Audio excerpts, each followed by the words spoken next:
And finally I just asked him, I said, do you think it's cancer? And he said, it doesn't look good. Hi friends, welcome to Kelly Century Ranch. My name is Amanda. We are the corporate prodigal children. We have left corporate America and we have returned to our family's 100-year-old farm to rebuild it for the next generation. So today we're going to talk about lettuce and a lot of other things, right? But we're going to plant some lettuce again. In a recent video, I planted lettuce. That was before my surgery. And I, with the stuff with surgery and everything, it just never got watered. My mother-in-law had actually watered some of my other raised beds that had been, that was still going strong. But I didn't tell her that I had planted lettuce, so she didn't know to plant, water over there. So anyway, they did not germinate, so it's fine. It's fine. But this year, this is our first winter with the greenhouse, and we are going to plant some, just some lettuce, some brassicas, I think, in here over winter, and it's a learning curve, but we're going to see how we do. While we plant this lettuce together, I thought it would be a good time to update you on this last season of life. I don't like to do just sit-down videos, but if you could join me, I like that kind of thing, and we'll talk about things on the way. I've mentioned in several recent... Oh, by the way, I am just using some leftover potting soil. I think I'm out of a seed starter, which normally, in the spring it's easy to find, but in the fall it's not as easy to find. Oh, actually, I found some. Let's go get it. It looks like I do have just a little bit of seed starter left. I don't know if I have enough to do what I want, but we'll see.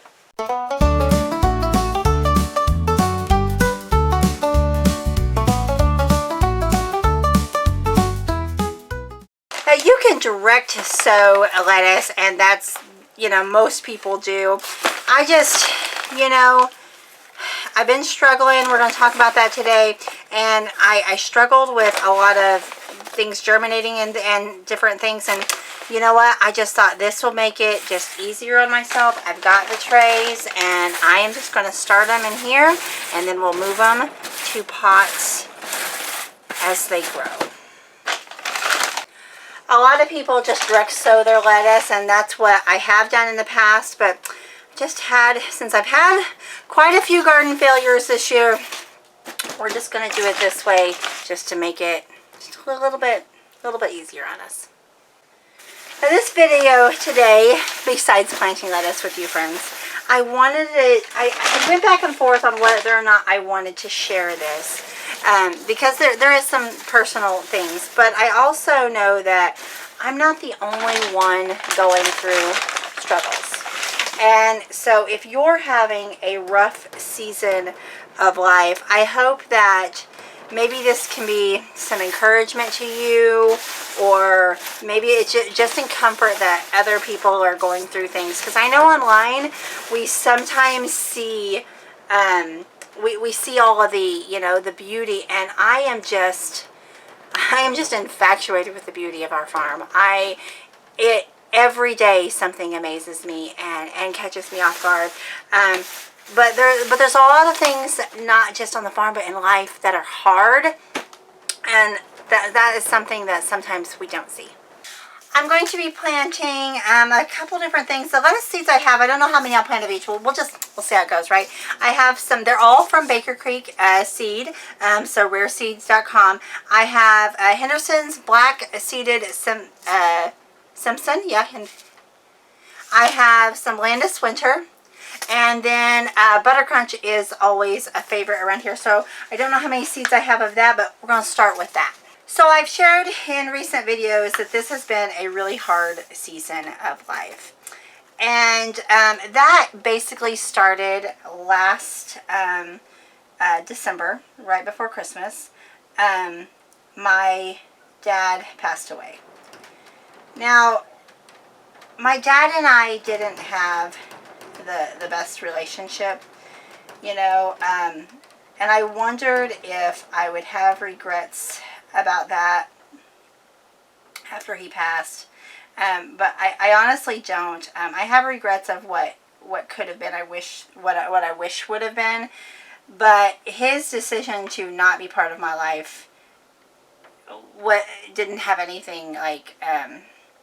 It wasn't my doing, and it wasn't my choice to not have him in my life. So, you know, you can kind of take that for, you know, what it's worth if you're going through that kind of situation. But it was still hard. Losing a parent is hard. You know, that's my mom passed away many years ago, so, you know, then you don't have any parents, you know. As that happens, you know, we get through the holidays, you know, and just different things like that. And then I started having, in the summer, some health issues. So I got one half done. I did this half. I ended up with enough seeds to do this half with Butter Crunch, and I think I'm going to do the Landis Winter because it is on a frost hardy lettuce in this half. So in the summer, we had a lot of things going on. We were just struggling. We'd had some loss on the homestead. You know, we lost a couple goats and different things, and just kind of hard, you know, which everybody warned me about with goats, right? But then, I think it was in June or July, I'd have to look, I had what they call a food bola. So basically what happened was I was eating some leftovers for lunch, and it got stuck. It got stuck in my throat. Now, I've had this kind of sensation happen over the last, actually a couple years probably, and it usually passes. Like, it usually goes down or up, you know, like whatever we have to do, right? But it usually passes. Well, this didn't. It didn't. And by that evening, even like the saliva in my mouth was making me sick. Okay, so finally decided I should probably bite the bullet and go to the ER, because yeah, it was getting bad. So I went to the ER. My little dog is wanting in the greenhouse. It's so warm in here. Let me let her in. So I went to the ER, and basically they told me I had a food bola, which was basically that I had a piece of meat stuck in my throat, and that I was going to have it surgically. I was going to have it removed. I had to run and get some water in my sprayer. So they removed the food bola, and when I woke up from surgery, and I met with the surgeon. In fact, I really didn't meet with the surgeon much until the next morning. That probably should have been an indicator, because before I went into surgery, they were kind of acting like I would be able to go home. Like they would, you know, I would have the food bowl removed, and it would be fine. Well, then after surgery, they decided to keep me overnight. So the next morning, the doctor comes in, and he basically tells me that the food bola was minor. It wasn't a big deal to remove. It went down, everything, and all of that went fine. But what he was concerned about was why I got stuck in the first place. And honestly, I hadn't gave that much thought. Again, I had been having these kind of problems, and basically what he told me was that they found nodules in my throat, and I was like, oh, okay. And he said, and we're sending them off for biopsies. And you know, again, I'm not too concerned. I mean, I've had other procedures where we've had to have biopsies. You know, it's usually standard. You know, standard. And spraying water everywhere. And So I asked him again a couple more questions, and then finally I just asked him, I said, do you think it's cancer? And he said, it doesn't look good. He said, they're hard. I said, normally they're not. And it didn't look good. And I was like, okay.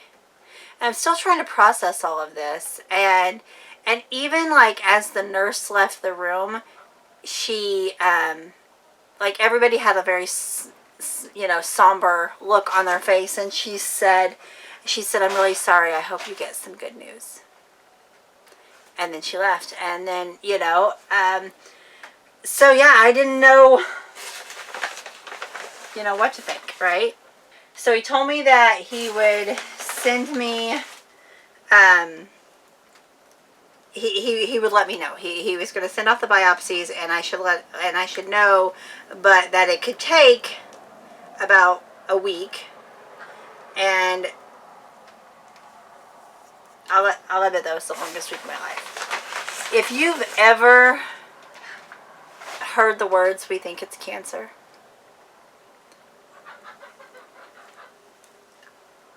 I don't think that anything prepares you for that, and I don't think I could have ever imagined how I was going to feel. That whole week was terrible. And again, it's not just any cancer diagnosis. Any time they say the C word, it's scary. It's scary. But especially with this type of cancer that I was facing, it's a pretty aggressive cancer, and I have known people who have beat it, and I have known people who haven't. And that's just the facts. You can't, again, if you've ever had a cancer diagnosis or a cancer scare, you know what I'm talking about. You can't help but,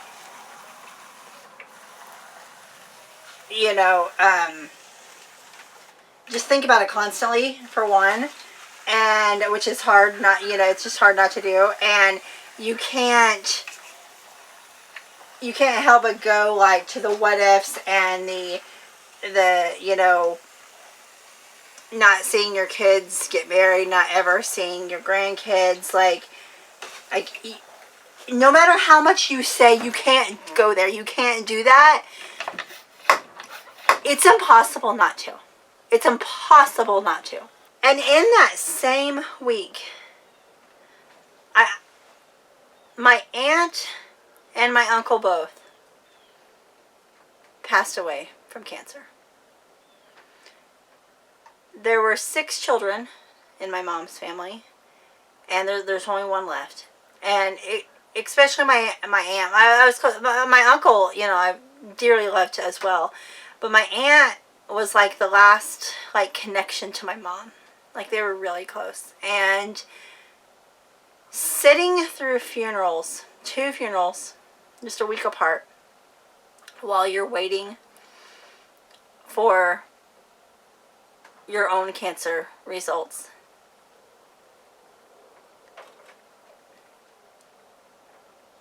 it was hard.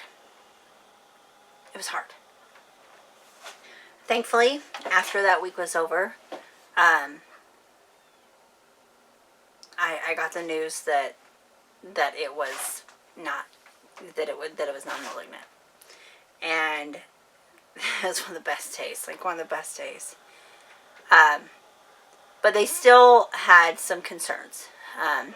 I wasn't, and still am not, swallowing food properly. I don't know why. Something, instead of basically my throat going down in a pattern of moving down things, it's just firing rapidly, which kind of works, is how my brain works, right? But, so yeah, so that is still an ongoing thing. In the middle of that, I'd had some pain in my upper abdomen, lower chest area, not my heart, not my stomach, that kind of area. And they kept saying that the gallbladder could be an issue, and they kept checking my liver enzymes, and they were doing okay. But it just became more and more of an issue. And then on a work trip, I ended up back in the ER with a gallbladder attack. And I begged them to let me come home to see my original surgeon since I had all of this stuff going on. And they reluctantly let me do that. I'm thankful that they did. And I met with my regular surgeon, and I ended up having my gallbladder removed. That surgery was fairly uneventful. I didn't have too much trouble. Recovery went pretty well. I mean, I think it went as well as could be expected. I've seen a lot of other people who have had a lot of, trouble and a lot of things with gallbladder removal surgery and things. And mine went pretty well, and I am so thankful for that. Now, in the middle of all of this, this is one thing I won't talk too much about, but I do want to mention because it was a big impact in my life over the summer. I had a family member go through an unimaginable circumstance. A direct family member. Not my husband or my children, but as close to that as you can get. And I won't tell what happened because it's not my story. I don't mind to share with you my story, but I don't want to share somebody else's. But if you could imagine one of the worst things for a family member to go through, one of the worst things for a family member to be, accused of or what have you. That's what happened. And it was devastating, and it's tore family members apart, and it's ongoing. It's ongoing. And after losing my dad and losing an aunt and an uncle and having a cancer scare, and then feeling like I'm losing this other very significant person in my life, it was a lot. It was a lot. And in this, I'm struggling because I'm working from home, but the job is still demanding. It's still really demanding. And I feel like I'm missing out on things on the farm. And I don't know when to make that leap to full-time just farm. And I don't want to put our family in a financial situation before we're up and ready. But it was just too much. It was just too much. Just the stress of work and the stress of the loss, the just devastating loss. And even after getting a non-malignant diagnosis, thank the Heavenly Father, I'm still dealing with these health issues. And work was just stressful on top of that. So the videos have been few and far between, non-consistent. And I'm hoping that changes because we have a lot of changes coming to the farm. And a big one of that is I am currently not working. I am currently working full-time on the farm. I can't say much about that due to things, but I will say that it ended well.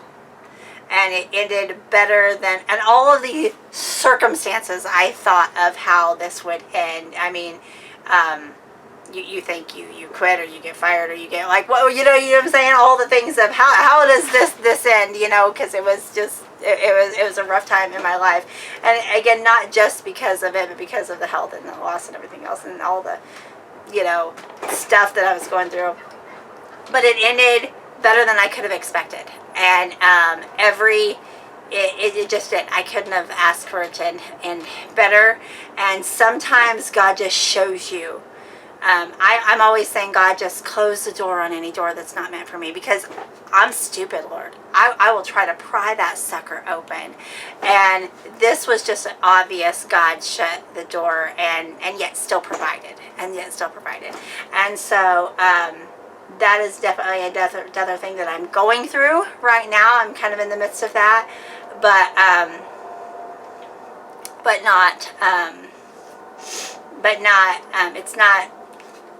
it's not a loss. It's just different. Stress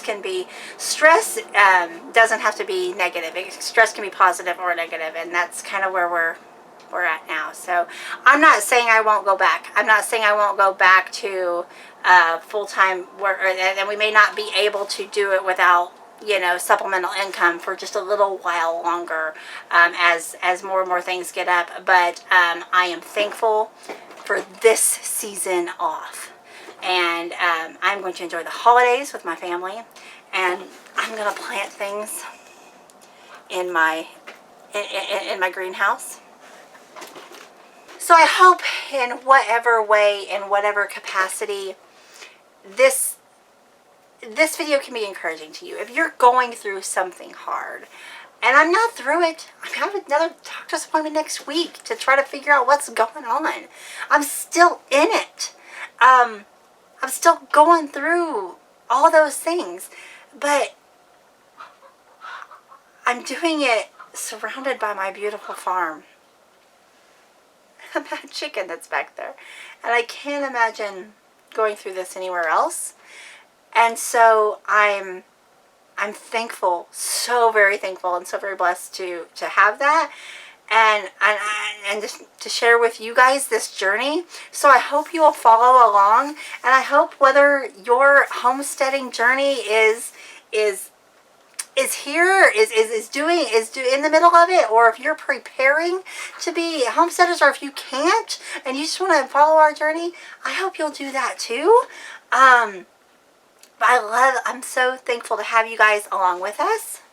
So please continue to join us in this journey. Please continue as we build this dream, this long dream that we've had, and the ups and downs of the journey comes with it. So I hope that you'll join us. Thank you so much for watching. Please hit like and subscribe to follow us, and we'll see you real soon. Thanks, friends. Until the meantime, I hope all of your homesteading dreams come true.